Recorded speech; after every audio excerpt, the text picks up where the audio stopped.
J'appelle solennellement les responsables politiques de gauche, ne devenez pas l'obstacle à l'idéologie que vous prétendez faire triompher. Ne portez pas sur vos épaules une partie de la responsabilité qui pourrait amener le Rassemblement national au pouvoir. Les conditions qui sont devant nous pour une union de la gauche aux législatives sont pas si compliquées que ça. Enfin, je veux dire, le principe de l'union est acquis. Le programme, il y avait un programme en 2022, il a été signé. La clé de répartition pour les sièges, bon bah, on voit que c'est pas si compliqué que ça en vrai. Pour réussir à trouver une clé de répartition des circonscriptions, il y a un prérequis. Il faut pas que les responsables politiques soient cons.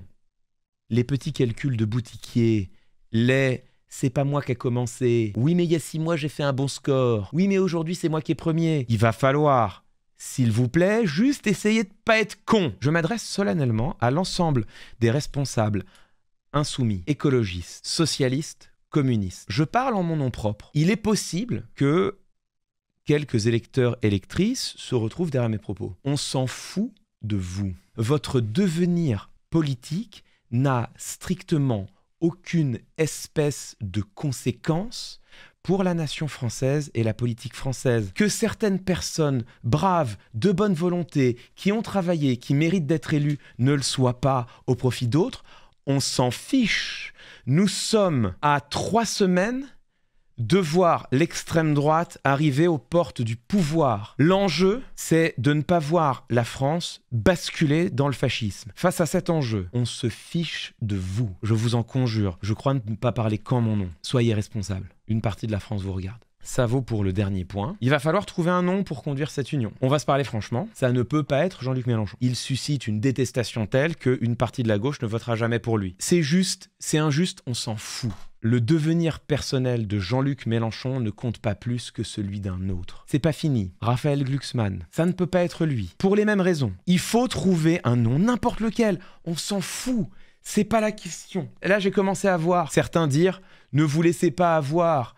À l'union de la gauche, c'est juste une manière d'en finir avec le mélenchonisme. Alors les amis, là il s'agirait tout simplement de révéler si vous êtes hypocrite ou si vous êtes sincère. Et je parle pas de la France insoumise, je parle des mélenchonistes. Ça fait 10 ans que vous nous cassez les pieds avec « C'est pas Mélenchon, c'est le programme !» Démontrez si vous êtes sincère ou pas. Il ne pourra pas faire l'union de la gauche. Donc si vraiment ce qui compte, c'est pas Mélenchon, mais c'est le programme, qu'il s'en aille. Soutenez le programme de la NUPES et celui ou celle qui sera en mesure de rassembler derrière le programme de la NUPES. Soyez cohérents avec ce que vous dites depuis des années. Ou alors avouez que vous êtes juste des fans d'un homme, parce qu'il parle bien, parce que c'est un tribun, et c'est vrai qu'il l'est.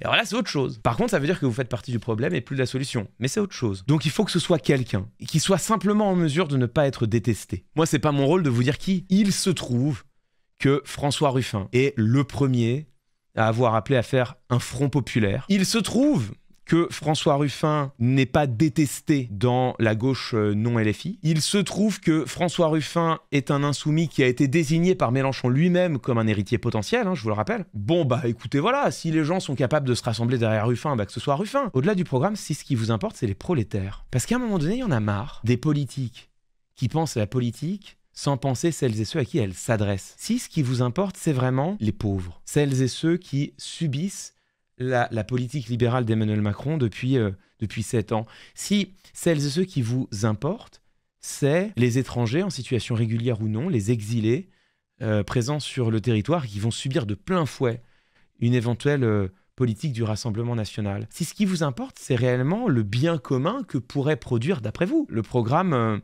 de la NUPES. Soutenez celui ou celle qui sera en mesure de le faire gagner, tout simplement. S'il faut que ce soit un ou une syndicaliste pour éviter de devoir se rassembler derrière une bannière partisane, mais très bien, que ce soit Sophie Binet, il n'y a pas de problème. Tant que c'est un nom derrière lequel la gauche entière peut se ranger, qu'il ou elle y aille. J'appelle solennellement les responsables politiques de gauche, ne devenez pas l'obstacle à l'idéologie que vous prétendez faire triompher. Ne portez pas sur vos épaules une partie de la responsabilité qui pourrait amener le Rassemblement national au pouvoir. Ayez la décence. Si vous vous rendez compte que votre nom est en train de devenir un obstacle à l'unité, de vous retirer. Je crois que beaucoup d'électeurs et d'électrices se fichent du nom de celui ou celle qui porterait une union de la gauche. Je pense que beaucoup d'électeurs et d'électrices de gauche n'ont simplement pas envie de voir l'extrême droite parvenir au pouvoir en France. Prenez vos responsabilités.